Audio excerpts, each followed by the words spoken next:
like we said, we like to have a little follow-up stories here and there when it comes to police blotter, and that's why we have a theme song for it. I mean, we get into stories when it comes to police blotter, then we reveal the consequences of said stories, and for that very reason, we play the intro. Police blotter, follow up! Yeah. Guilty as hell. Well, this guy was guilty. He got busted. So last week we talked about the ATM workers that left the money in the bag. Money on the side of the road? Yeah. And it was picked up by some guys in a van that later on went and apparently stole some tires and stuff like that. They actually busted one of the guys. Alton Harvey was arrested for basically paying cash, went out and tried to buy a brand new Chevy Tahoe with it. And I find the funny thing about this story is he stole $150,000. So his takes probably $75,000. He wasted over half of that on a car. That's so dumb. He got busted. His bail's $125,000. So he should have just kept the money and sit on it for a freaking while. Why is it so hard just to sit on a few bucks? You got to jump right in and spend it. Or at least you got some money. Travel somewhere to buy your new car. Yeah. Go to New Orleans, pick up a new car, take a flight, drive it home. There you go. There's a good idea. They're not going to be looking for cash buyer in New Orleans. I mean, it's like 5 blocks away probably. He's like, yeah. Take it and don't come back. It's not that much money. Or go if ahead. You're stealing it's not like you have anything holding you there. It's $140,000. Like, I got to go back to my job. Yeah, but they found it on the side of the road. If they found it on the side of the road, all you got to do is sit on that money for a couple of years. Dude, he should have just spend a little at a time. No, don't spend any. Just stick it somewhere. Yeah, but $50 a little at a time. Buy some groceries here and there. Get the money into circulation. Launder it. $140,000, guys, will buy you a lot of meth milkshakes at the end. It will a lot. This is true. I'm just saying. Just saying. I'm telling you what, man. Obviously, picking up the money and taking it wasn't a great decision, so you can't really expect the guy to make a good decision after that. But I mean, no, of course not. Just go out of town, man. Split. You got $150,000. Go on like a Vegas vacation or something. Yeah, get out for a while. You know what I mean? Go try. I would go and just put it all on black. Go on. You know what I'm saying? Just drop that on the roulette table on black and be like, boom, I'm gonna hit, and then you kind of laundered it. Wait Watch a the movie second. Vegas Vacation with Chevy Chase. Are you channeling your inner Wesley Snipes right now? You're betting it all on black. I'll always bet on black. And you know what? Really black. Mr. Snipes. Yes. Or should I say the Reverend Wesley Snipes? Yes, that's better. You better be careful when you bet it all on black. Vampire hunter. Because the IRS is going to want a piece of your winnings. Well, that's fine, but you just laundered your money, though, dude. Now you just have a legal way while you have another $150,000. The IRS wants a piece of the chips that you get from winning that. Well, I know, dude. But then you turn that into new money. You're all set. Yeah. What I'm saying now, you put $150 on black, you win. You got $300,000. You give, and it's all new money. Yeah, and you give 30% of that. You give $90,000 to the IRS. You put $210 in your pocket. Don't forget to give 10%. Then you can go buy a Tahoe. 10% to the church legally. And as we all know, being born the way we are, $150 on black is like $500,000 on white. Once you go black, you never have good credit. I'm not really sure what that means, Ben. Well, once you go black, you never had good credit, as the president said. President said it, not me. We'll go back and listen to it last week. Yeah.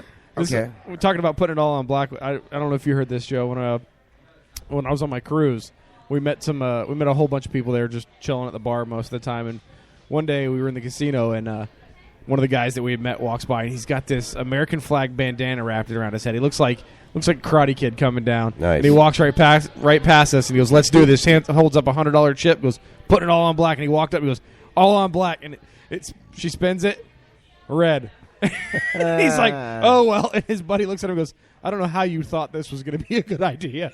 Hey, you get a 50-50 chance. Yeah, that's the best odds in all of the games you could play. Absolutely, but at the casino. It sounds like his bad decision started with the headband and just went on from there on the night. You know what I mean? It was hilarious. Next thing you know, he's at the burrito table, like after it's already been picked through, and he's like, "I think I'm going to eat some of this." He's Bad walking decisions all down. night. Oh, you can eat crab legs, bitch. But he's walking through the casino. He just has this look on his face like, I'm going to go fuck something up. And he just goes, "Put it all on black." How much was it? $100. I mean, not that much, but that's not a ton of money. It might have been all he had, though. Yeah. Sometimes you get to put all your money into a low-budget horror movie, right? Yeah. Okay. Also, this Tampa's big for that. You used to do movies, right? It's my turn?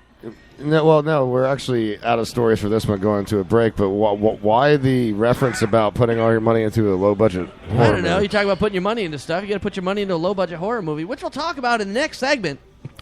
Oh, little bridge. Hello, anyone here with me? Okay. There we go. Now Well, folks, there's a cliffhanger for you. Okay. We're going to head into a commercial break. We'll be back after this. We'll talk about the horrible cell phone case I recently bought. the police blotter segment will actually continue into a second segment of the show. This is an unheard of thing for the Cranial Mission show. We've never done 2 back-to-back police blotter segments, but in light of It's been a good week in crime. all the insanity that's been going on with crimes, just a little teaser before the break. Miggy already gave you a teaser on one. Busta Rhymes in the next segment.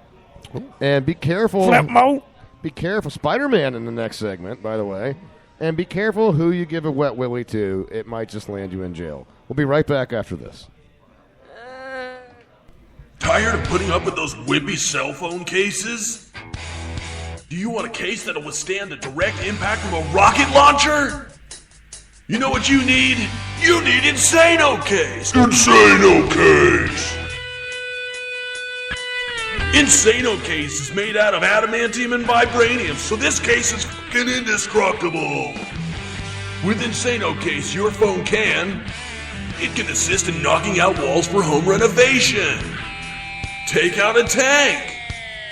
You can hone the edge of a 1,000-year-old katana. It can even dry shave the beard off Chuck Norris. At Insano Case, we've spared no expense. We flew it up and we dropped it from space. With absolutely no damage to the phone inside. If you call now, we'll include all 5 colors. Just for a separate processing and handling. And if you combine all 5 colors, you can make the Power Rangers Megazord. Call us now to get your Insano Case today at 1-555-INSANO-1. Get your Insano Case today.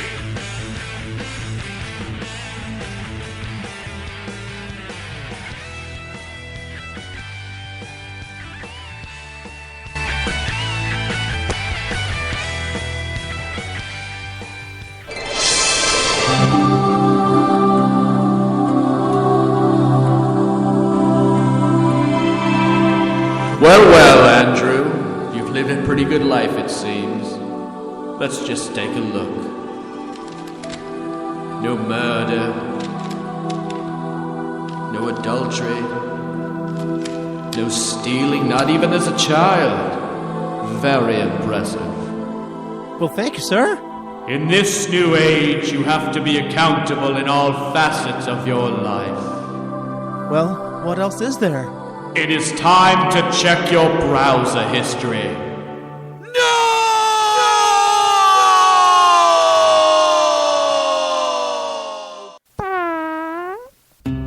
A dirty browser history may keep you out of heaven, but don't let it ruin your legacy here on Earth. At Legacy Lock, we believe your secrets are no one's business but yours, even in death. Our patented heart monitor notifies operators the moment of your passing within minutes, so Legacy Lock teams can swarm on your home and office, removing any embarrassing material. We don't like to divulge our trade secrets, but you'll rest assured we'll be in and out, and no one will know. You're going to die. That's just the way the cookie crumbles. Call Legacy Lock, and your cookies won't crumble you.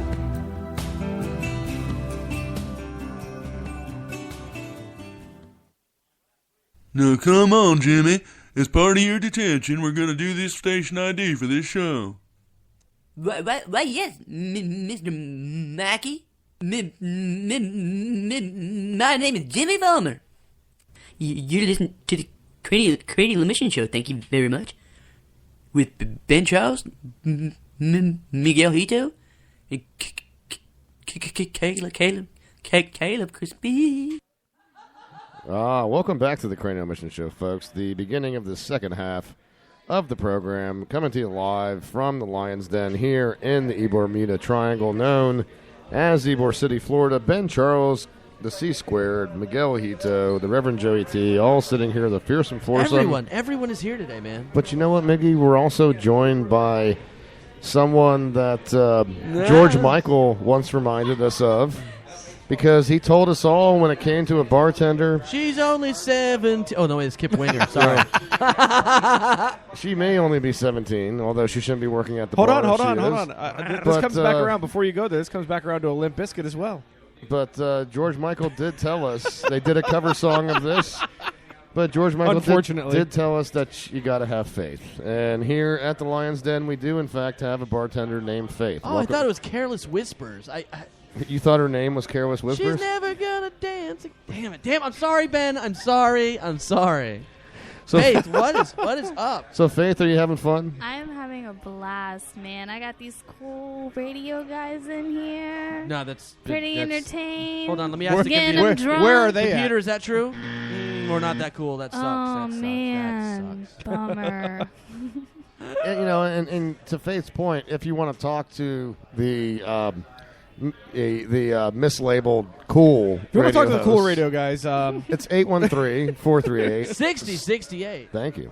Love it I when- thought you said cool. I thought you were going to give out the. I said the mislabeled cool radio host. But this is the second half of Police Blotter. Miggy, once again, cue the intro. Yes, sir.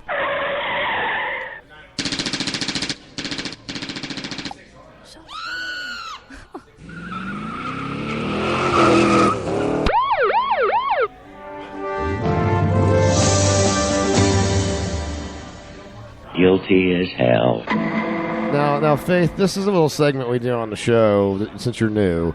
This is a little segment that we do where, in Police Blotter, we break down all the crazy crimes that have gone on. And, people often ask us, where do you get the show topics? Well, this show writes itself because there's so much crazy shit out there in the world. I mean, we are an Ybor, too. Well, that too. You were mute a triangle, as Yes. it's been said. But there's so much crazy shit, and it just writes itself. It Oh. really does. So, without further ado, Miggy, you were teasing the Horror, low-budget horror movie, Yes. which everyone does them. the misplaced investment of money into a horror movie. I would say the wonderful Joe Davidson, who we know used to do low-budget ones, but now he's big-budgeted, man. He's big budget. He used to be in the Charming Hooligans, which ties back to Christopher Gorgeous of the Double Special Show out of Clearwater, Florida. DoubleSpecialShow.com. Check him out. So this guy, a fugitive bank robber turned actor, has been arrested in Washington State after they spotted him in a newspaper article about his low-budget horror film, which he plays an evil doctor. So they kind of got a fugitive task force together of the Olympian newspaper, the newspaper out of Washington. You're familiar with that. You were out there not too long ago on the road. I was in Oregon. Oregon. I didn't make it all the way up north. You didn't? Oh, okay. I thought I misunderstood you. I apologize. There was Portland and Bend. Bend, Oregon. Bend over Oregon. So the guy was sentenced to nearly 10 years in prison on supervised release after he pled guilty for armed robbery. So the guy was filming at a location in a department store and was arrested without incident, blah, blah, blah. I just thought it was kind of cool that Ben and I have done movies before, and Caleb, I don't know if you have, but you were on the radio. You're a radio star. And I actually was. I was an extra in a low budget indie film. Shut the front door. We talked about it last week after the show here. Which I'm just curious, Caleb. Which gay porn indie film was that? That was the one that Ben or not Ben Miggy just called went the to Cub earlier. It was Let's say Cub. Ass Tap. Oh, Ass Tap. Ass Tap. Was that Ass Tap Part 1 or the sequel? Both. The Squeakle. Oh, you were in both. Well, you got The Squeakle, because I was Ben, like, you need continuity. You can't just hire new people for Ass Tap too. actually, you can. Exactly. You get the lesser actors, then you. Well, you do it that's straight how to I got video. back in it. I used that same argument. Okay. Joe and I actually were in a low-budget horror film. Remember when we did the vampire Locker short or film? something, or what was it called? Unit. wait, what? Unit something, yeah. Yeah, and you and I did Units for not a us. unit. Units for us together. Is that what the name But was? we were in a low-budget horror film. We had to drive all the way to Spring Hill. Yes, if you remember. I was a vampire. You were vampire number 2. I was. And he died. You died in a very glorious way. That's if you shit. I think I did a good job. That's shitty. You know what? No, you know what the worst part about it was? Is for the blood, they decided to concoct this mixture of Barbecue sauce. McDonald's barbecue sauce, which they got the little sides for because it was right next door to the It storage smells unit. so bad, dude. And Dude, then it corn was syrup, food coloring, and flour. no. That's This bad. was mixed with chocolate syrup and McDonald's barbecue sauce.